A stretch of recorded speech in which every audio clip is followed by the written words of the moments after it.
Mahsa Amini was an embodiment of everything that could spur the disintegration of Iran, could legitimize the disintegration of Iran. She was Kurdish, she was Sunni, she was beautifully innocent.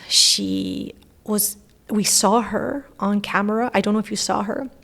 She was a picture once, maybe. She was incredibly. She was not a. You know what I mean? Like she was not a person that would shout or anything. So everything sort of like that resonated with a lot of people. The anti-injustice aspect of it, and then 10 days in, I was like, no. So the West co-opted.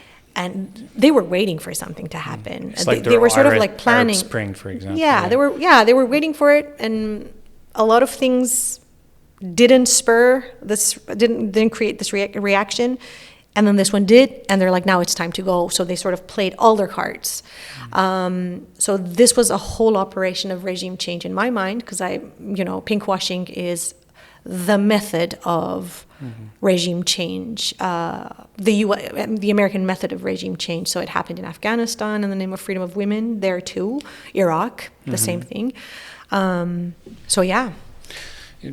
The reason, it's a good subject, Mahsa Amini, the reason is because, like I mentioned, for example, there are a lot of examples of police brutality in the U.S. Yeah. And instead of having a serious conversation about, for example, racism, like regime change, we talk about exactly if there's an issue with any law, regardless of mandatory hijab or whatnot, that's a inside dynamic, and that's something that should be debated inside. And if people want to protest and give their opinions, they should be able to.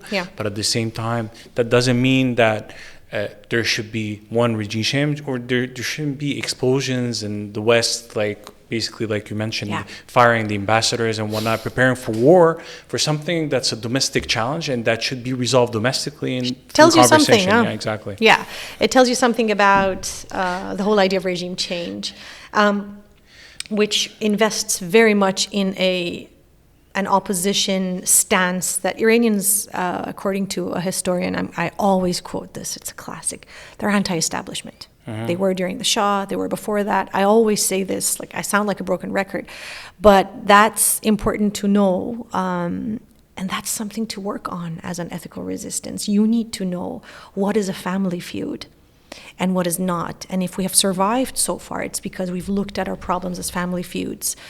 And this pushing of regime change from outside, for me, was very clear after 2 or 3 days, but that's my mission, to make others see ethical resistance never calls for foreign intervention.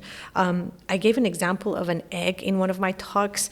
It's so stupid to think that by sanctioning or war, that, let's say, this egg is growth for democracy.